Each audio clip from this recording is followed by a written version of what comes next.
കമ്പ്യൂട്ടറിൽ എന്ത് ജോലിയും ചെയ്യാൻ അറിയാവുന്ന പേര് കേട്ട ഒരു ടെക്നീഷ്യൻ ഉണ്ടായിരുന്നു. സാങ്കേതിക വിദഗ്ധനാണ്. അയാളുടെ വീടിൻ്റെ അടുക്കളയിൽ സിങ്കിൻ്റെ അടിവശത്തുള്ള പൈപ്പിന് ഒരു ചെറിയ ചോർച്ച വന്നു. ഒരു പ്ലംബറിനെ വിളിച്ച് ശരിയാക്കാമെന്ന് അയാൾ വിചാരിച്ചു. എന്തിനാ വെറുതെ, ഈ പണി തന്നെയല്ലേ കമ്പ്യൂട്ടറിൽ ഞാൻ ചെയ്യുന്നത്. ഡിസൈനിങ്, ഇലക്ട്രിസിറ്റി എങ്ങനെ ഏത് വഴി കൂടെ വലിക്കണം, അതിൻ്റെ പോയിന്റുകൾ ഇവിടെ വെക്കണം, ഇതൊക്കെ ഞാൻ ഡിസൈൻ ചെയ്യുന്നതാണ്, എനിക്ക് തന്നെ ശരിയാക്കാവുന്നതേ ഉള്ളൂ എന്ന് അയാൾ വിചാരിച്ചു. ഉടുപ്പിൻ്റെ കൈയൊക്കെ തെറുത്ത് കയറ്റി അങ്ങോട്ട് വെച്ച് ആ സിങ്കിൻ്റെ അടിയിലേക്ക് അയാൾ നുഴഞ്ഞു കയറി. യന്ത്രങ്ങൾക്ക് എണ്ണയൊഴിക്കുന്ന കുപ്പിയെടുത്ത് 2 പൈപ്പുകൾ തമ്മിൽ ചേർക്കുന്ന കപ്പിളിങ്ങിലേക്ക് എണ്ണ ഒഴിച്ചു. എന്നിട്ട് തുറക്കുമെന്നറിയാൻ ഒന്ന് തിരിച്ചു. എന്തു പറ്റിയെന്നറിയാമോ? പൈപ്പിൻ്റെ പൊട്ടിയ ഭാഗത്തു നിന്ന് കുറച്ചുകൂടെ പൊട്ടി വെള്ളം പുറത്തേക്ക് ചീറ്റി ഒഴുകാൻ തുടങ്ങി. അയാളുടെ ദേഹം മൊത്തം നനഞ്ഞു. അടുക്കള മുഴുവൻ വെള്ളം നിറഞ്ഞു. അന്നേരവും ഒരു പ്ലംബറിനെ വിളിക്കാൻ അയാൾ കൂട്ടാക്കിയില്ല. പൈപ്പ് നന്നാക്കുന്ന പണിയൊന്നും അയാൾ പഠിച്ചതല്ല. പിന്നെ പൈപ്പ് നന്നാക്കാൻ ആവശ്യമായ ഉപകരണങ്ങളും അയാൾക്കുണ്ടായിരുന്നുമില്ല. എന്നിട്ടും അയാൾ ചിന്തിച്ചത് എനിക്കിത് നന്നാക്കാൻ പറ്റും എന്നാണ്. അയാൾ എന്താ ചെയ്യാൻ പോകുന്നത് എന്ന് അയാൾക്ക് തന്നെ ഒരു പിടിയും ഉണ്ടായിരുന്നുമില്ല. എന്തു ചെയ്യാൻ? ഇപ്പോൾ അയാൾ വലിയ കുഴപ്പത്തിലായിരിക്കുന്നു. നമ്മുടെ പ്രശ്നങ്ങൾക്ക് പരിഹാരം ദൈവത്തെ കൊണ്ട് ചെയ്യിക്കാതെ നമ്മൾ സ്വയം പരിഹാരം കണ്ടെത്താൻ ശ്രമിക്കുമ്പോൾ ഇതേ കാര്യം നമ്മുടെ ജീവിതത്തിൽ സംഭവിക്കും.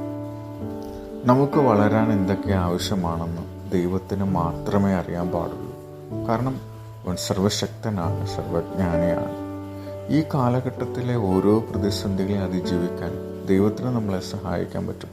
പക്ഷെ നമ്മൾ ദൈവത്തിൻ്റെ സഹായം ചോദിക്കണം.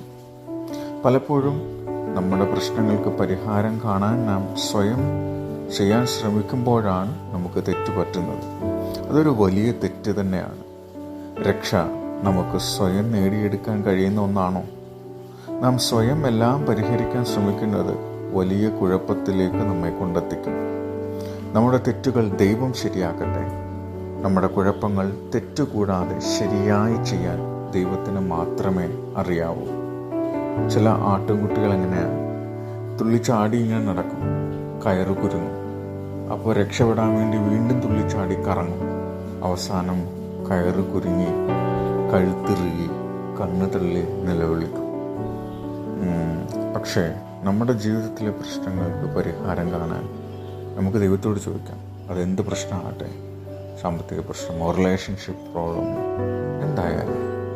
ഒരുവൻ എന്നെ അനുഗമിക്കാൻ ആഗ്രഹിച്ചാൽ അവൻ തന്നെത്താൻ ത്യജിച്ച് തൻ്റെ ക്രൂശ് എടുത്തുകൊണ്ട് എന്നെ അനുഗമിക്കട്ടെ എന്ന് മർക്കോസ് 8:34 യേശു പറയുന്നു. നമ്മുടെ പ്രശ്നങ്ങൾക്ക് പരിഹാരം സ്വയം കണ്ടെത്താൻ ശ്രമിക്കാതെ ദൈവത്തോട് സഹായം തേടുക.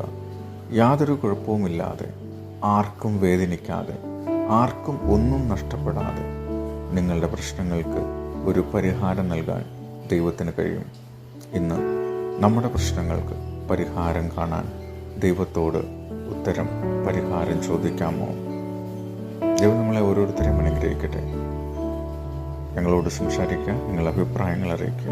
9579119430. God bless everyone.